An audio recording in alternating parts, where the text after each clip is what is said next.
ഈ ഇരിക്കുന്ന എല്ലാവരും ഈ സിനിമ ചെയ്യാൻ കാരണം ആ സ്ക്രിപ്റ്റാണ്. ഗംഭീര സ്ക്രിപ്റ്റാണ്. സ്ക്രിപ്റ്റ് എഴുതിയത് 8 ദിവസം കൊണ്ടാണ്. This is A mind travel cinema. നിങ്ങൾ ആദ്യത്തെ 5 സീൻ കാണുമ്പോൾ അടുത്ത 5 സീൻ നിങ്ങൾക്ക് പ്രൊഡിക്റ്റ് ചെയ്യാൻ കഴിയില്ല, അല്ലെങ്കിൽ നിങ്ങൾ വിചാരിക്കുന്നതല്ല അടുത്ത 5 സീൻ. എൻ്റെ സർവൈവൽ അവർക്കൊരു മോട്ടിവേഷനാണ് പല സമയത്തും. മനസ്സൊരു കുരങ്ങനാണ്, അതെങ്ങനെ ചിന്തിക്കുന്ന ആർക്കും പ്രൊഡിക്റ്റ് ചെയ്യാൻ പറ്റില്ല. ഇങ്ങനെ പലതും പറയും കേട്ടോ, ആവശ്യമില്ലാത്ത ഒരുപാട് പറഞ്ഞല്ലോ. കുട്ടേട്ടൻ ഇപ്പോഴും ഒരു 40s അത്ര വേണ്ട. മിടുക്കം പയ്യന്മാർ ഇൻസ്റ്റയിലൊക്കെ കാണിക്കുന്ന പ്രകടനങ്ങളെ വെല്ലുന്ന രീതിയിലുള്ള ഒരു കാര്യങ്ങൾ അപ്പക്കുട്ടൻ കാണിച്ചാൽ ഇനി അപ്പക്കുട്ടൻ്റെ ഹ്യൂമർ വർക്കാവും എന്നുള്ള യാഥാർത്ഥ്യം എനിക്കറിയാം. ആ തിരിച്ചറിവ് എനിക്കുണ്ട്. ചില പ്രാക്ടീസസ് പണ്ട് മുതലേ ഉണ്ടായിരുന്നത് കൊണ്ട് അത് തെറ്റല്ല എന്ന് പറയുന്നതിൽ കാര്യമില്ല. അത് തിരിച്ചറിഞ്ഞു കഴിഞ്ഞാൽ അത് തിരുത്തണം. അത് തിരുത്താൻ ആക്ഷൻ എടുക്കണമെങ്കിൽ ആക്ഷൻ എടുക്കണം. ഇൻഡസ്ട്രിയിൽ ഒരുപാട് നല്ല കാര്യങ്ങൾ ഇനിയും കൊണ്ടുവരാൻ കഴിയും. ഇല്ലെങ്കിൽ എന്തെങ്കിലും മോശപ്പെട്ട കാര്യങ്ങൾ നടക്കുന്നുണ്ടെങ്കിൽ അത് ഒഴിവാക്കാൻ കഴിയും. അതിന് നമ്മളെല്ലാവരും എഫേർട്ട് എടുത്തു കഴിഞ്ഞു. ഹായ്, റിപ്പോർട്ടർ ടി വിയോടൊപ്പം കിഷ്കിന്ധാകാന്ഡം ടീമാണ്. മുഴുവൻ പേരും ഇവിടെ, ഒരു കൂട്ടം അഭിനേതാക്കൾ ഇവിടെ എത്തിയിട്ടുണ്ട്, സംവിധായകനും ഉണ്ട്. അപ്പോൾ എല്ലാവർക്കും സ്വാഗതം. Thank you. ഇതിൻ്റെ പോസ്റ്ററിലൊക്കെ വളരെ ഇൻട്രസ്റ്റിംഗ് ആയിട്ട് തോന്നിയ ഒരു ലൈൻ ഉണ്ടായിരുന്നു, the tale of 3 vice monkeys എന്നുള്ളത്. അപ്പോൾ നമ്മൾക്ക് എല്ലാവർക്കും ചെറുപ്പം തൊട്ടേ നമുക്ക് കാണിച്ചു തരുന്ന ഒരു ഇമേജാണ്, മോശം പറയരുത്, മോശം കേൾക്കരുത്, മറ്റേ ഈ ഇമേജ് തന്നെ. അപ്പോൾ ആ ഒരു ലൈൻ, ആ ഒരു സ്റ്റോറി ലൈനും, പിന്നെ ഇതിൽ നോക്കുകയാണെങ്കിൽ കിഷ്കിന്ധാകാന്ഡം, അപ്പോൾ നമ്മുടെ മനസ്സിലേക്ക് വരുന്ന ബാലി, സുഗ്രീവൻ, ഹനുമാൻ തുടങ്ങിയവരുണ്ട്. നിങ്ങളുടെ ഫസ്റ്റ് പോസ്റ്റർ തന്നെ ഈ കുരങ്ങന്മാരുടെ ഒരു വെച്ചിട്ടുള്ള പോസ്റ്ററൊക്കെ ആയിരുന്നു. അപ്പോൾ ഇതിൻ്റെ ഒരു കുരങ്ങൻ എന്നുള്ള ഒരു എലമെൻറ്റ് ഈ സിനിമയിൽ എത്രത്തോളം പ്രാധാന്യത്തോടെ വരുന്നുണ്ട്? സംവിധായകനോടാണ്. യെസ്. അല്ല, ഈ കുരങ്ങൻ എന്ന് പറഞ്ഞ എലമെൻറ്റ് ഈ നമ്മുടെ കഥാപാത്രങ്ങൾ ജീവിക്കുന്ന സാഹചര്യത്തിൽ ആ എക്കോസിസ്റ്റത്തിൽ ഒരു ഭാഗം മാത്രമാണ്. അല്ലാതെ അത് ഭയങ്കര കുരങ്ങൻ്റെ പടം ഒന്നും അല്ല നമ്മുടെ പടം. പക്ഷേ അതിന് കുറച്ച് ഇമ്പോർട്ടൻസ് ഉണ്ട് താൻ. അത്രയാണ് ഇപ്പോൾ പറയാൻ പറ്റുന്നത്. ഓക്കെ. അല്ല, ആൾക്കാർക്ക് പെട്ടെന്ന് അങ്ങനെ ചോദിക്കുകയാണെങ്കിൽ എൻ്റെ പോയിന്റ് ഓഫ് വ്യൂവിൽ വേണമെങ്കിൽ ചുമ്മാ ഇതുമായിട്ട് ബന്ധമില്ലാത്ത രീതിയിൽ പറയാം. ഇതിൽ ശ്രീരാമനായിട്ട് ആസിഫ് അലി, ദശരഥനായിട്ട് വിജയരാഘവൻ, സീതയായിട്ട് അപർണ ബാലമുരളി, ബാലിയും സുഗ്രീവനുമായിട്ട് ഞാനും അശോകനും. അതിന് ബന്ധമില്ല. ഇങ്ങനെ പലതും പറയും കേട്ടോ, ആവശ്യമില്ലാത്ത ഒരുപാട് പറഞ്ഞല്ലോ. ശിവദാസനും ഉമാദത്തിനും തമ്മിൽ സിനിമയിൽ എങ്ങനെയാ ഇതേപോലെ കൊണ്ടും കൊടുത്ത് മുന്നേറുന്ന കഥാപാത്രം? സുമദത്തിന് കാണുന്നില്ല. ഞങ്ങൾ തമ്മിൽ കോമ്പിനേഷൻസ് ഇല്ല. അത് വേണ്ടെന്ന് മനഃപൂർവ്വം വെച്ചതാ. അതാണ് കറക്റ്റ്. അല്ലെങ്കിൽ വേറൊരു ഖണ്ഡമായി മാറി അതെ. ഇല്ലെങ്കിൽ തോമസ് കുട്ടി അപ്പുക്കുട്ടനും മീറ്റ് ചെയ്യുന്ന പോലെ ആയാലും. പക്ഷേ അതിൽ നിന്ന് വിട്ട് പറയുകയാണെന്നുണ്ടെങ്കിൽ ഇതൊക്കെ തമാശയ്ക്ക് പറഞ്ഞാണ്. ഇതിനകത്ത് ഓരോ ക്യാരക്ടറും ഇതിനകത്ത് സൊസൈറ്റിയുടെ നമ്മൾ കണ്ടുമുട്ടാൻ സാധ്യതയുള്ള കഥാപാത്രങ്ങളും അവരുടെ ചില ഇമോഷൻസും എല്ലാം കൂടെ കണക്ട് ചെയ്തിട്ടുള്ള ഒരു സ്റ്റോറിയാണ്. ഇതിൽ കുരങ്ങെന്നൊക്കെ നമ്മൾ തമാശയായിട്ട് ഒരു എന്താ പറയുക, എങ്ങനെയാണ് ഈ ഇക്കോസിസ്റ്റം എന്നൊക്കെ പറയുമ്പോൾ നമുക്ക് ആ വന്യമൃഗങ്ങളും കാര്യങ്ങളും അല്ലെങ്കിൽ നമുക്ക് ഫ്രണ്ട്ലി ആയിട്ടുള്ള അനിമൽസും ഒക്കെ തന്നെ ഈ ഭാഗമാകുമ്പോൾ മനുഷ്യൻ്റെ ഇമോഷൻസ് എങ്ങനെയാണ്, ഏതൊക്കെ രീതിയിലാണ് മനസ്സുകൾ ചിന്തിക്കുന്നത്, പ്രവർത്തിക്കുന്നത്, ഈ മനസ്സുകളുടെ ഒരു ദുരൂഹത ഈ പടത്തിലുണ്ട്. അത് നമുക്ക് ആർക്കും പിടികിട്ടാത്ത മനസ്സിലാണ്. ഇത് പിടികൊടുക്കുകയാണ് പ്രേക്ഷകർക്ക്. ഇപ്പം ആസിഫ് അലിയുടെ ഇപ്പോൾ കക്ഷി അമ്മണിപ്പിള്ളയിലാണല്ലോ ഏറ്റവും ആദ്യമായിട്ടൊരു വക്കീൽ വേഷം ചെയ്യുന്നത്. ഇപ്പോൾ ഇതിനകത്ത് നോക്കുകയാണെങ്കിലും എനിക്ക് തോന്നുന്ന ആസിഫ് അലിന് ഇതുവരെ ഒരു കേരള ഫോറസ്റ്റ് അങ്ങനത്തെ ഒരു സ്പേസിൽ നമ്മൾ കണ്ടിട്ടില്ല. അത്തരം ഉദ്യോഗസ്ഥൻ വേഷങ്ങളും കണ്ടിട്ടുള്ളത് കുറവാണ്. പോലീസുകാരനാണ് പിന്നെ ആ ഒരു സ്പേസിൽ കുറേ കണ്ടിട്ടുള്ളത്. അപ്പോൾ നമ്മളൊരു ക്യാരക്ടറിനെ തിരഞ്ഞെടുക്കുന്ന സമയത്ത് ആസിഫ് അലി എന്നുള്ള നടൻ പലപ്പോഴും ന്യൂആൻസസ് ഉള്ള കഥാപാത്രങ്ങൾ, കുറച്ചുകൂടെ കോംപ്ലക്സ് ആയിട്ടുള്ള വേഷങ്ങളൊക്കെ എടുക്കാറുണ്ട്. അപ്പം അതിനകത്ത് നമ്മൾ ഇതുവരെ പരിചയമില്ലാത്ത ഒരു പ്രൊഫഷനാണ് ആ കഥാപാത്രത്തിനെങ്കിൽ അത് ചൂസ് ചെയ്യുമ്പം ആ ക്യാരക്ടർ ഒന്ന് ചെയ്ത് നോക്കാം എന്ന് കൂടുതലായിട്ട് തോന്നാറുണ്ടോ? അതിനൊരു പെട്ടെന്ന് തന്നെ ആ ക്യാരക്ടറിൻ്റെ പ്രൊഫഷൻ ആ കഥാപാത്രത്തിന് ഒരു പുതുമ കൊണ്ടുവരുന്ന പോലെ തോന്നാറുണ്ടോ?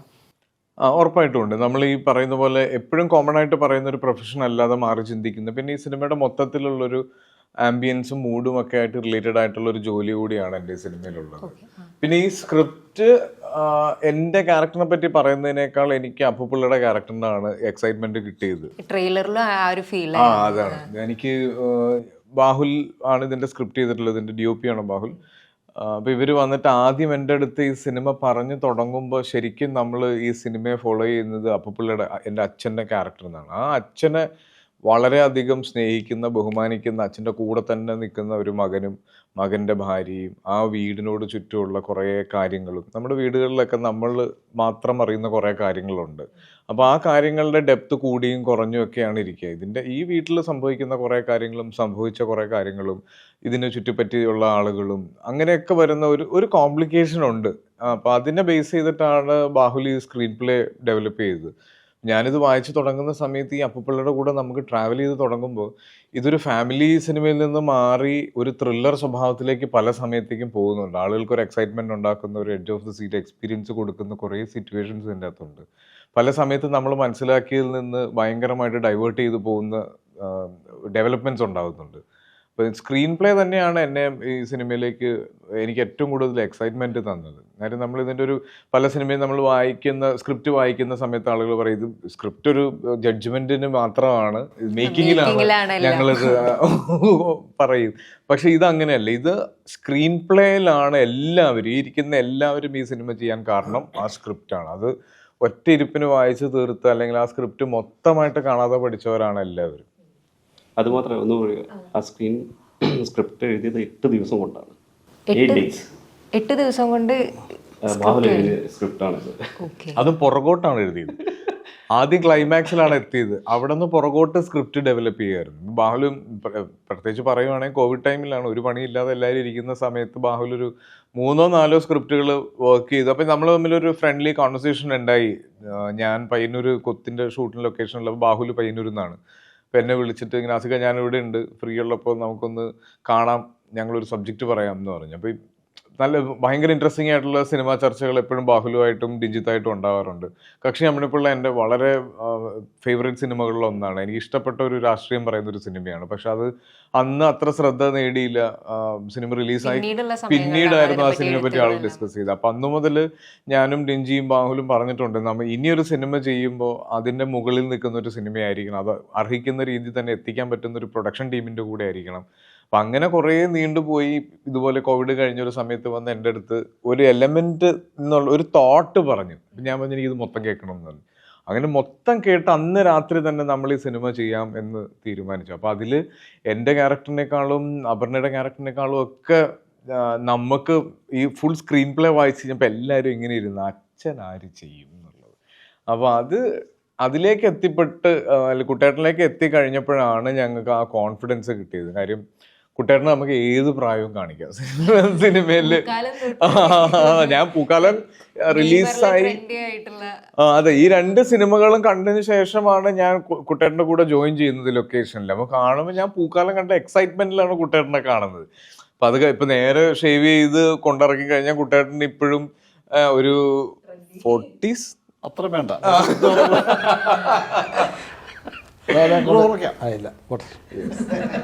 ഇതിൽ കുട്ടേട്ടൻ്റെ തന്നെ നമ്മുടെ ബാഹുല് ഇത് എഴുതുമ്പോൾ ക്യാരക്ടർ റെഫറൻസ് ആയിട്ടുള്ള ലെജൻഡറി ആക്ടേഴ്സിൻ്റെ എല്ലാമാണ് റെഫറൻസ് എടുക്കാറ്. അപ്പോൾ ആ സമയത്ത് പിള്ള സാറിൻ്റെ റെഫറൻസ് ആയിരുന്നു അപ്പുപിള്ള എന്ന് പറഞ്ഞ ക്യാരക്ടറിന് കൊടുത്തത്. അപ്പോൾ കോയിൻസിഡൻസ്ലി ലാസ്റ്റ് കറക്റ്റായിട്ട് കുട്ടേട്ടനിൽ എത്തിപ്പെട്ടു എന്നുള്ളതാണ്.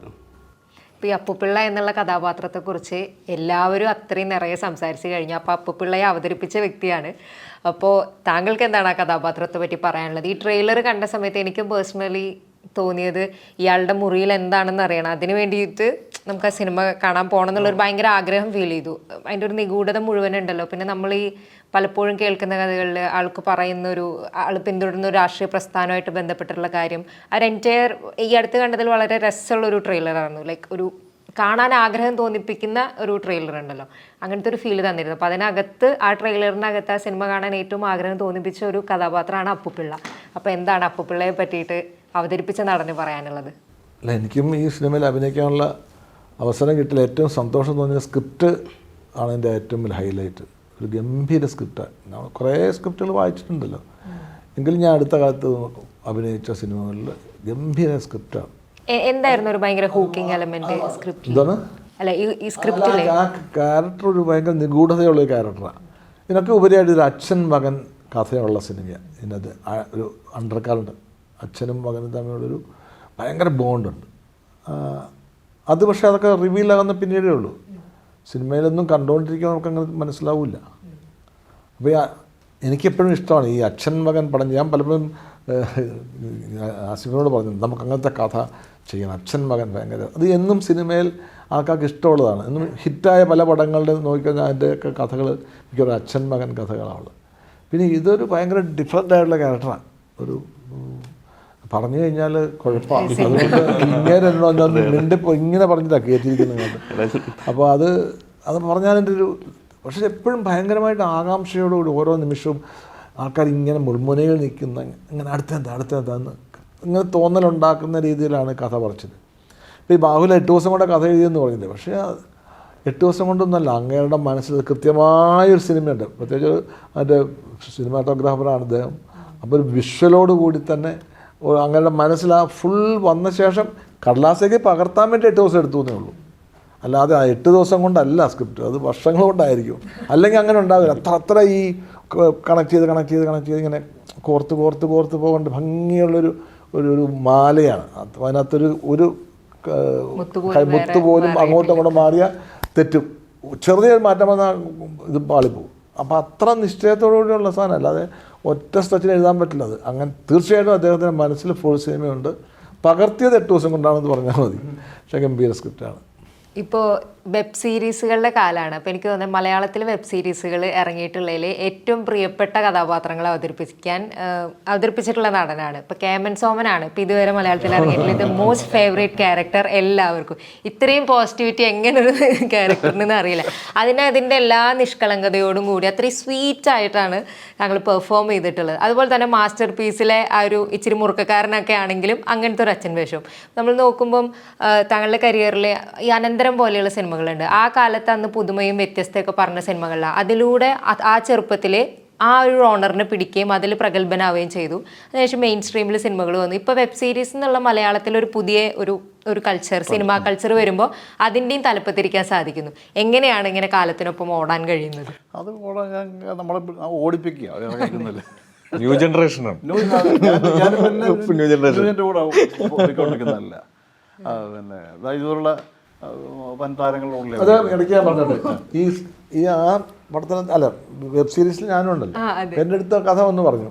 അപ്പോൾ എന്നോട് പറഞ്ഞു ഇങ്ങനെ അശോകനാണ്. അപ്പോൾ ഫുൾ സ്ക്രിപ്റ്റ് കേട്ട് കഴിഞ്ഞപ്പോൾ എനിക്ക് സത്യം പറഞ്ഞാൽ എൻ്റെ ക്യാരക്ടറിനെക്കാളും എൻ്റെ ക്യാരക്ടർ എനിക്ക് ഇഷ്ടപ്പെട്ടു. എനിക്ക് അശോകൻ്റെ ക്യാരക്ടർ ഭയങ്കര ഇഷ്ടപ്പെട്ടു.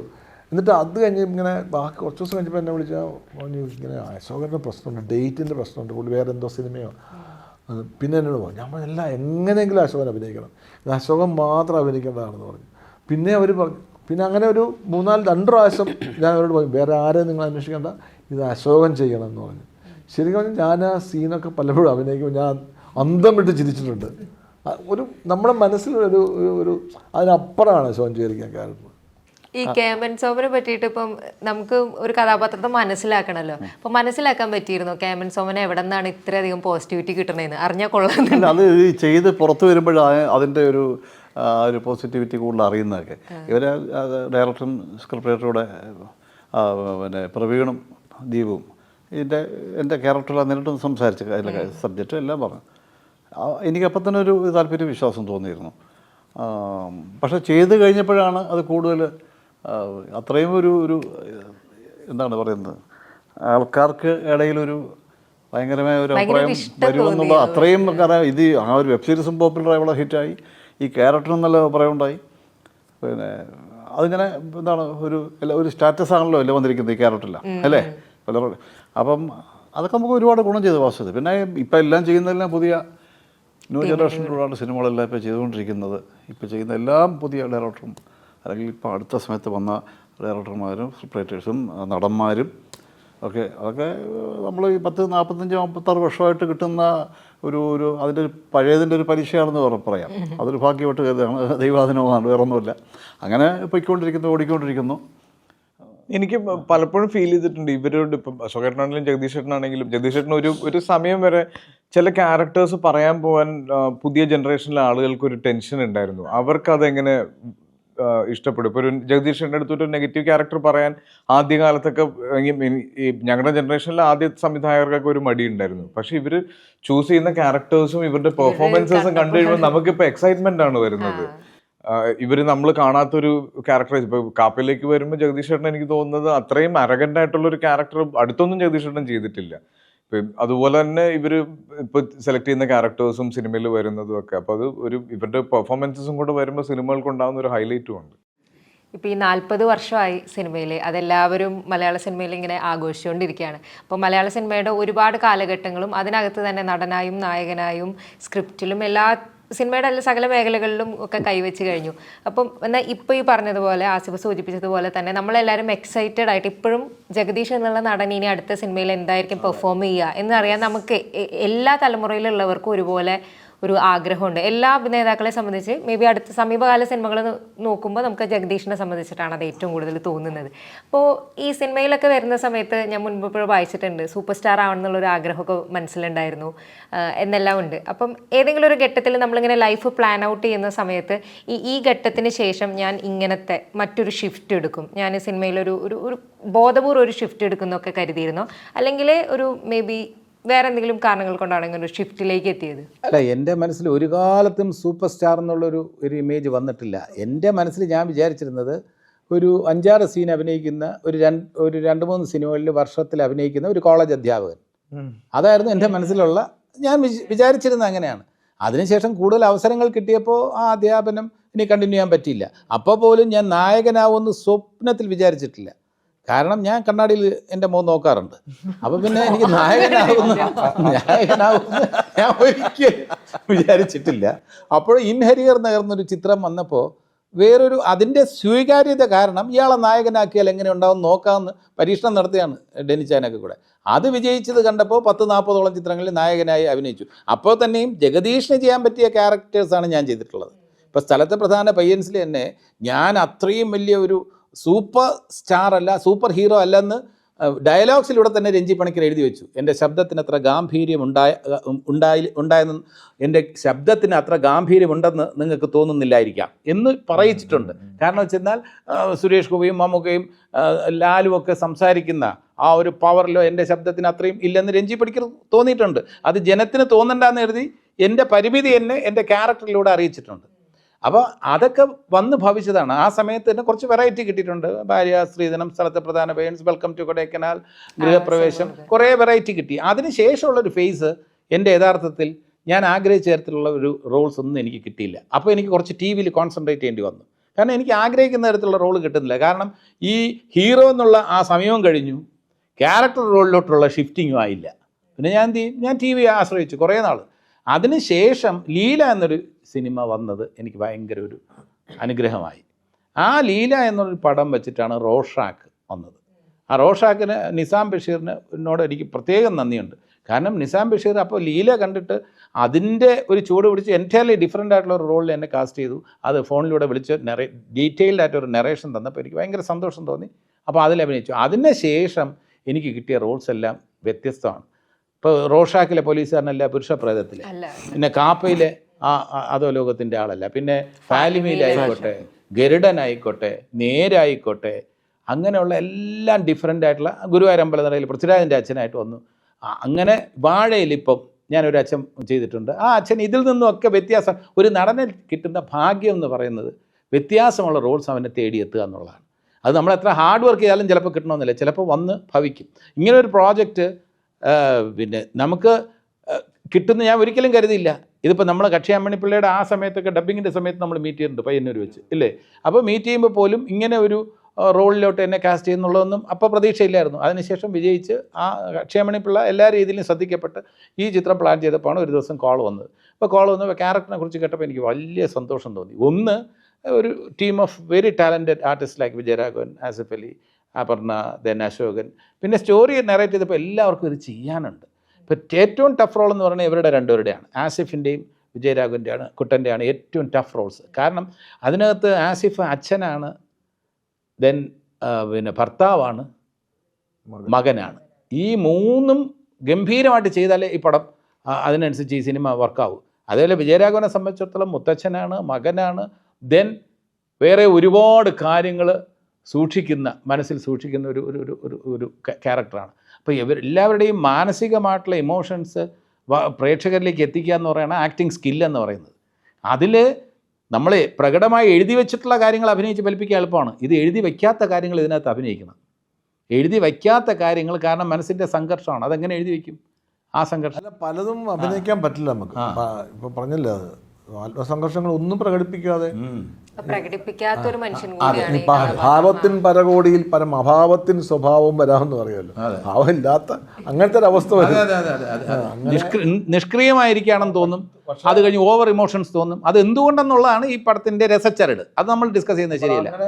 Y is as if behaving like this? അത് പ്രേക്ഷകർക്ക് ഇതിൻ്റെ ഈ പടത്തിൻ്റെ ഒരു പ്രത്യേകത, കൂടുതലൊന്നും ക്ലെയിം ചെയ്യുന്നില്ല, നമ്മൾ ഭയങ്കര പടമൊന്നും പറയുന്നില്ല. നിങ്ങൾ ആദ്യത്തെ 5 സീൻ കാണുമ്പോൾ അടുത്ത 5 സീൻ നിങ്ങൾക്ക് പ്രൊഡിക്റ്റ് ചെയ്യാൻ കഴിയില്ല. അല്ലെങ്കിൽ നിങ്ങൾ വിചാരിക്കുന്നതല്ല അടുത്ത 5 സീൻ. അതിൻ്റെ അടുത്ത 5 സീനും നിങ്ങൾ വിചാരിക്കുന്നതായിരിക്കില്ല. നിങ്ങൾ ഫസ്റ്റ് സീൻ കണ്ടിട്ട് ഇതിൻ്റെ ക്ലൈമാക്സ് ഇന്നതാണെന്ന് ഡിസ്കസ് ചെയ്യുമെങ്കിൽ അതായിരിക്കില്ല. അതാണ് ഈ ചിത്രത്തിൻ്റെ നമുക്കെല്ലാവർക്കും രസകരമായിട്ട് തോന്നിയിരിക്കും. ഓരോ സീൻ അഭിനയിക്കുമ്പോഴും നമുക്ക് തോന്നിയ ഒരു കാര്യം എന്ന് പറഞ്ഞാൽ പ്രേക്ഷകൻ തന്നെ ഇതിലൊരു അന്വേഷണം ഒരു ഭാഗമായിട്ട് മാറും. അങ്ങനത്തെ ആ ടൈപ്പ് ഓഫ് ഒരു നെറേറ്റീവിലാണ് നമ്മൾ കൊണ്ടുപോകുന്നത്. പിന്നെ ഇതിൻ്റെ ഡബ്ബിങ്ങിനെ കുറിച്ച് തന്നെ നമ്മൾ അങ്ങോട്ടും ഇങ്ങോട്ടും, ഞാൻ കുട്ടനെ വിളിച്ച് ചോദിച്ചു, ഡബ്ബ് ചെയ്തോ, എങ്ങനെയുണ്ട് കാര്യങ്ങളുണ്ട്? കുട്ടൻ എൻ്റെ അടുത്ത് വിളിച്ച് ഡബ്ബ് ചെയ്തോ, ജഗദീഷ് ഡബ്ബ് ചെയ്തോ എന്ന് ചോദിക്കണമെങ്കിൽ നമ്മൾ പ്രതീക്ഷ അർപ്പിക്കുന്ന പടങ്ങളെ കുറിച്ച് അങ്ങോട്ട് സാധനം അഭിനയിച്ചിട്ട് അങ്ങ് പോകും. പിന്നെ റിലീസ് ആകുമ്പോൾ അല്ല ഇതുപോലുള്ള സന്ദർഭത്തിലാണ് കാണുന്നത്. ഇതല്ല ഞാൻ ഇന്ത്യത്തിനെ ഇടയ്ക്കിടയ്ക്ക് വിളിച്ചുകൊണ്ടിരിക്കും എന്താ എല്ലാവരും കണ്ടോ, വേറെ വല്ലവരും കണ്ടോ, നമ്മളല്ലാതെ. അങ്ങനെ ഒരു ആകാംക്ഷ നമുക്കുണ്ട്. ഈ സിനിമയിൽ പ്രവർത്തിച്ചവർക്ക് തന്നെ ഇത്രയും ഇഷ്ടത്തിലും ആകാംക്ഷയിലും പറയാൻ കഴിയും. പിന്നെ സിനിമയോടൊപ്പം നമുക്ക് സഞ്ചരിക്കാൻ പറ്റുന്നുള്ള ഒരു ഉറപ്പാണെന്ന് തോന്നുന്നു. അല്ല, ഇത് ഏത് ജോണറിലാണ് എന്ന് ചോദിച്ചു കഴിഞ്ഞാൽ ഈ ജോണർ ഞാനിപ്പോൾ വെളിപ്പെടുത്തുകയാണ്. ഇതൊരു മൈൻഡ് ട്രാവൽ സിനിമയാണ്. This is A mind travel cinema. നമ്മൾ ആദ്യത്തെ ആണെന്നൊന്നും നമുക്ക് പറയുന്നത് ശരിയല്ല. KG ജോർജ് സാറൊക്കെ സ്വപ്നാടനം അങ്ങനെയൊക്കെയുള്ള പല ഇത് എനിക്ക് കൂടുതൽ ഒരു ആത്മവിശ്വാസം വന്നത്, എൻ്റെ മകള് സൈക്യാട്രിസ്റ്റാണ്, ട്രിവാൻഡ്രത്ത് ഗവൺമെൻറ് മെൻ്റൽ ഹോസ്പിറ്റലിൽ സൈക്യാട്രിസ്റ്റാണ്. ഈ സിനിമയുടെ ട്രെയിലർ കണ്ടിട്ട് എൻ്റെ അടുത്ത് ചോദിച്ചു, ഇത് ഇങ്ങനെയൊക്കെയാണോ? ഞാൻ പറഞ്ഞു അതൊന്നും പറയില്ല, അതൊന്നും ഞാൻ പറയില്ല. നീ എൻ്റെ മകളാണ്, അത് വേറെ പ്രശ്നം, ഞാനിതൊന്നും പറഞ്ഞു തരില്ല. എനിക്കിത് ഫസ്റ്റ് ഡേ എന്നെ കണ്ടാൽ കൊള്ളാമെന്നുണ്ടാച്ചാന്ന് പറഞ്ഞു. അതെനിക്ക് ഭയങ്കരമായിട്ട് ഹുക്ക് ചെയ്തു. അപ്പോൾ എൻ്റെ മകള്, ഞാൻ സിനിമ എല്ലാം കാണും, പക്ഷേ ഫസ്റ്റ് ഡേ കാണണമെന്ന് പറഞ്ഞ് കേട്ടപ്പോൾ ഇത് ഈ പ്രേക്ഷകന് ആ ചിന്ത വന്നു കഴിഞ്ഞാൽ നമുക്കൊരു വലിയ സന്തോഷമല്ലേ. അപ്പോൾ അതിൻ്റെ ഒരു പിന്നെ ഞാൻ അവളുടെ അടുത്ത് പറഞ്ഞ പ്രയോഗമാണ്, മൈൻഡ് ട്രാവൽ സിനിമയാണ്. സൈക്യാട്രിസ്റ്റ് എന്ന നിലയിൽ നീ എന്നെ അസസ് ചെയ്ത് ഗസ് ചെയ്ത് നോക്ക്, നിൻ്റെ ഗസ് ശരിയാവുമെന്ന് നോക്കെന്ന് പറഞ്ഞു. അപ്പോൾ അങ്ങനെ എൻ്റെ കുട്ടികളെല്ലാ സിനിമയും കണ്ടിട്ട് നന്നായിട്ട് ക്രിട്ടിസൈസ് ചെയ്യും. പിന്നെ നല്ലതെങ്കിൽ നല്ലതെന്ന് പറയും, മോശമെങ്കിൽ മോശമെന്ന് പറയും. അപ്പോൾ ഇത് വലിയ പ്രതീക്ഷയോടെയാണ് എൻ്റെ മകൾ പറഞ്ഞത്. അതൊക്കെ നമുക്ക് കൂടുതൽ പ്രതീക്ഷ നൽകുന്ന കാര്യം.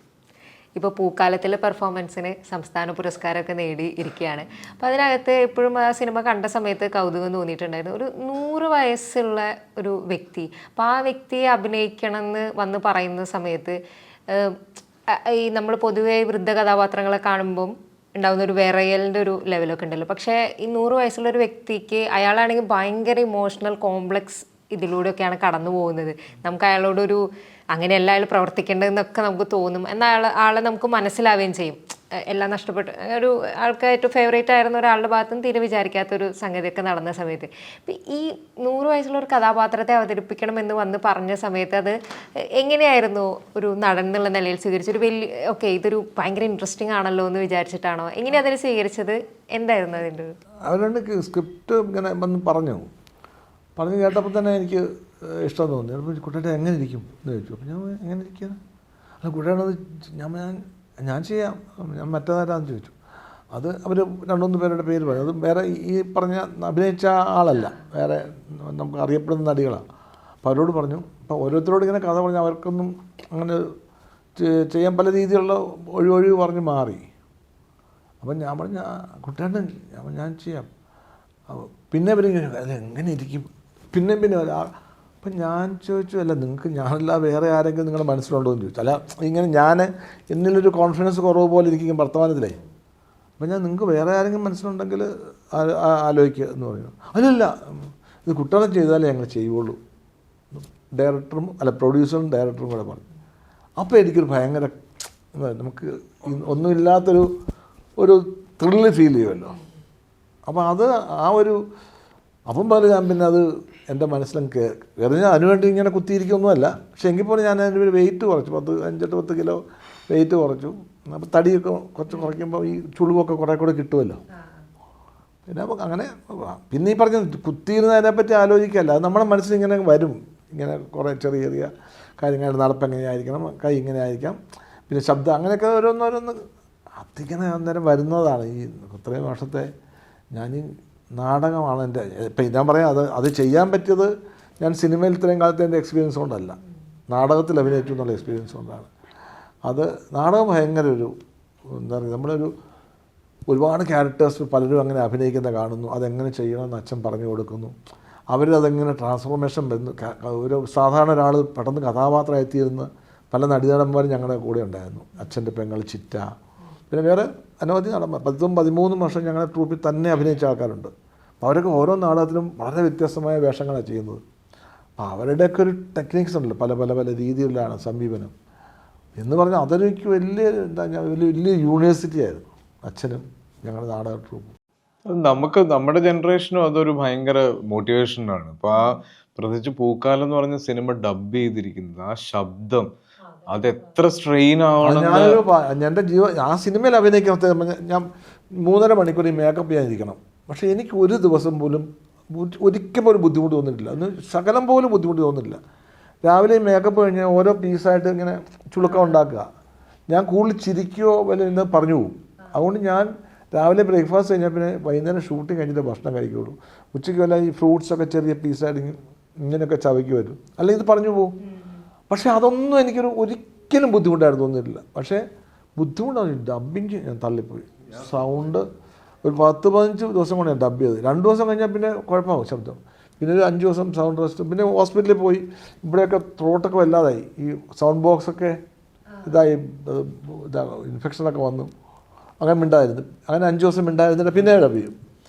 അങ്ങനെ അത് വലിയ ശരിക്കും അവിടെ എനിക്ക് ഭാഗ്യമുണ്ടായി. കാരണം ഈ 2 കുട്ടൻ്റെ കഥാപാത്രത്തിന്റെ 2 കാലഘട്ടത്തിലുള്ള കഥാപാത്രമായിട്ട് അല്ല, ഇവരുടെ രണ്ടുപേരുടെയും ഗുണം അതാണ്.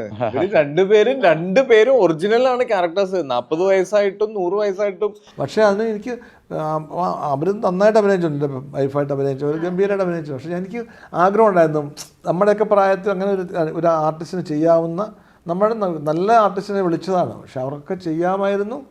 പക്ഷെ അതിനുള്ള ഒരു റിസ്ക് എടുത്തില്ല അവർ.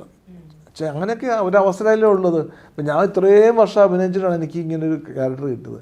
ഞാൻ മലയാള സിനിമയിൽ ഇങ്ങനെ ഒരു കഥാപാത്രം കണ്ടത് കൊട്ടാരക്കര ശ്രീധരനാർ അഭിനയിക്കുന്നത്, കുഞ്ഞാനോ അരനാഴി നേരത്തിലാണ് ഒരു പ്രായമുള്ള ക്യാരക്ടർ കണ്ടത്. പിന്നീട് ഇങ്ങനത്തെ കഥാപാത്രം വന്നു ചേരണ്ടായി. അപ്പം ഞാൻ പറഞ്ഞു, എനിക്ക് ഈ അവാർഡ് കിട്ടിയതിനേക്കാളും വലിയ ഭാഗ്യമായിട്ട് തോന്നുന്നു ഈ കഥാപാത്രം എന്നിലേക്ക് വന്നു ചേർന്നതാണ്.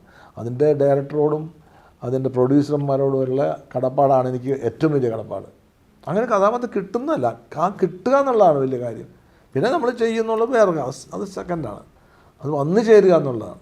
അപ്പം നമ്മളെ വിശ്വസിച്ച് അത് ഏൽപ്പിക്കാനുള്ളൊരു വിശ്വാസം അവർക്ക് തോന്നി. ഇപ്പം ഇപ്പം ഞാൻ പറഞ്ഞത് കുട്ടേട്ടൻ ചെയ്യുമെന്ന് പറയുമ്പോൾ അതൊക്കെയാണ് എന്നെ കൂടുതൽ ഇങ്ങനെ പ്രാപ്തനാക്കുന്നത്.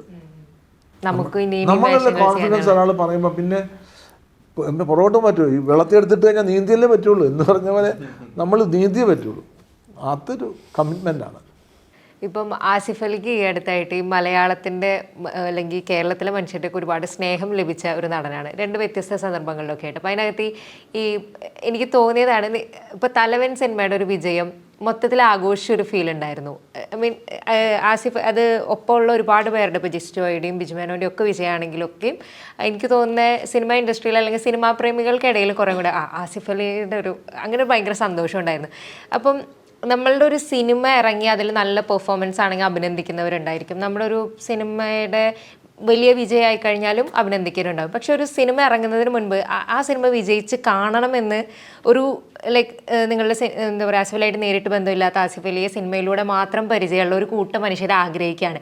ആ ഒരു പോയിന്റ് എങ്ങനെയാണ് ആ മാജിക് ക്രിയേറ്റ് ചെയ്യുന്നത്? അത് ഒന്ന് ഞാൻ മനസ്സിലാക്കിയ കാര്യങ്ങളാണ്. ഒന്ന്, സിനിമയെ ആഗ്രഹിക്കുന്ന ഒരുപാട് പേരുണ്ട്. ഇപ്പം ഞാൻ എനിക്ക് തോന്നുന്നു സിനിമ ബാക്ക്ഗ്രൗണ്ട് ഇല്ലാതെ വന്നതുകൊണ്ട് എന്നെ വളരെ കീനായി ഫോളോ ചെയ്യുന്ന ഒത്തിരി പേരുണ്ട്. സിനിമയിൽ അഭിനയിക്കാനും ടെക്നിക്കലി വർക്ക് ചെയ്യാനും ആഗ്രഹമുള്ള. അപ്പോൾ അവർക്ക് എൻ്റെ സർവൈവൽ അവർക്കൊരു മോട്ടിവേഷനാണ് പല സമയത്തും. അപ്പോൾ അതുകൊണ്ട് തന്നെ ഒരു പേഴ്സണലായിട്ടുള്ളൊരു അടുപ്പം ആളുകൾക്ക് തോന്നിയിട്ടുണ്ട്. പിന്നെ സിനിമകൾ പല സമയത്ത് ഇപ്പം ഞാൻ ഒത്തിരി പറഞ്ഞിട്ടുണ്ട്. ടോറന്റ് സൂപ്പർ സ്റ്റാർ എന്ന് പറഞ്ഞൊരു പേരുണ്ടായിരുന്നു എനിക്ക്. സിനിമകൾ ഇറങ്ങുമ്പോൾ പരാജയപ്പെടുകയും അത് ടോറന്റിൽ ഓൺലൈനിൽ വന്നു കഴിയുമ്പോൾ ഇതൊരു നല്ല സിനിമയായിരുന്നല്ലോ, എന്തുകൊണ്ട് ഓടിയില്ല എന്ന് പറയുന്നു. അപ്പം അന്ന് മുതൽ ചെയ്യുന്ന നല്ല സിനിമകൾ ഓടണമെന്നും എനിക്ക് നല്ല സിനിമകൾ ഉണ്ടാവണമെന്ന് ഞാൻ നേരിട്ട് കണ്ടിട്ടില്ലാത്ത അറിയാത്ത ഒരുപാട് പേര് ആഗ്രഹിക്കുന്നുണ്ട്. അപ്പം അങ്ങനെയൊക്കെ ഉള്ളവരുടെ ഒരു ഭയങ്കര ഫീലിംഗ് ആയിരുന്നു തലവൻ പോലുള്ള സിനിമകൾ വിജയിച്ചപ്പോൾ. പിന്നെ ചോയ്സസ് ഓഫ് സിനിമ ശ്രദ്ധിക്കുന്ന ആളുകളുണ്ട്. ഒരു പ്രത്യേക കാറ്റഗറി പ്രത്യേക ജോണറിൽ ലോക്കായി പോകാതെ ഒത്തിരി മിക്സ് ചെയ്ത് ചെയ്യാൻ ശ്രമിക്കുന്നുണ്ട്. അങ്ങനെ ഫോളോ ചെയ്യുന്ന ആളുകളുണ്ട്. ഒരു വലിയ ബ്ലെസ്സിങ് ആണ് ആ സ്നേഹം എന്ന് പറയുന്നത്. അതുപോലെ തന്നെ റെസ്പോൺസിബിലിറ്റിയാണ്. അതാണ് അതിനും. ഇപ്പോൾ പുതിയ കാലത്തെ സിനിമകളുടെ കൂടെയൊക്കെ സഞ്ചരിച്ചുകൊണ്ടിരിക്കുകയാണ്. ഇപ്പോൾ പണ്ട് സ്ക്രിപ്റ്റൊക്കെ ചെയ്തിട്ടുണ്ട്, അതിനിപ്പോഴും അതിബനൊക്കെ ഇപ്പോഴും ആളുകൾ ആഘോഷിക്കുന്നതാണ്. അപ്പോൾ എങ്ങനെയാണ് ഒരു പുതിയ കാലത്തെ സംവിധായകരുടെ എല്ലാവരുടെയും കൂടെ ഒരു സ്ക്രിപ്റ്റ് എന്തോ വരുന്നുണ്ട് പ്രതീക്ഷിക്കാമോ? അവര് സ്ക്രിപ്റ്റ് പിന്നെന്താ ഉള്ളത്? ആർക്കാണ്? എല്ലാവരും പാട്ടും ഉണ്ട്, എല്ലാ രംഗവും വൃത്തികളായിക്കൊണ്ടിരിക്കുക.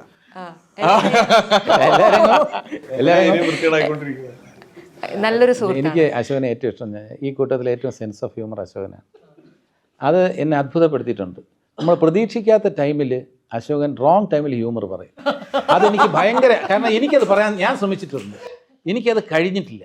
അശോകൻ അതെങ്ങനെ കഴിയുന്നുള്ളത് ഞാൻ ഭയങ്കരമായിട്ട് ഞാൻ ആലോചിക്കും. ഇതേപോലെ അനവസരത്തിൽ എങ്ങനെ തമാശ പറയുന്നുള്ളത് ഞാനിങ്ങനെ ഒരുപാട് ആലോചിക്കും. പക്ഷെ എനിക്ക് പറ്റുന്നില്ല.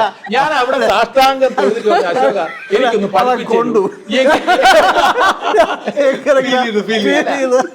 ഞാനത് ഭയങ്കര ട്രൈ ആണ്. അപ്പോൾ പിന്നെ മാത്രമല്ല അശോകനെ എന്തെങ്കിലും ഞാൻ അശോകൻ പറയുന്ന എല്ലാം അക്സെപ്റ്റ് ചെയ്യും. അപ്പോൾ അശോകൻ പറയുന്ന തമാശയ്ക്ക് ഞാൻ കൗണ്ടർ പറയുമ്പോൾ അശോകൻ പറയും അവിടെ കൊണ്ടു ഇത് എന്താണെന്ന് എനിക്ക് ഇതുവരെ മനസ്സിലായത്. അവിടെ കൊണ്ടു, അതാണ് കേട്ടോ, അതാണ്. ഞാൻ എല്ലാം സ്പോർട്ടീവായിട്ട് എടുക്കും. ഞാൻ എന്തെങ്കിലും ഒരെണ്ണം പറഞ്ഞു അത് കൊണ്ടു ഇല്ലേ, വിഷമിച്ചു ഇല്ലേ എന്ന് പറഞ്ഞു ആ കൊണ്ടു എന്ന് പറയും.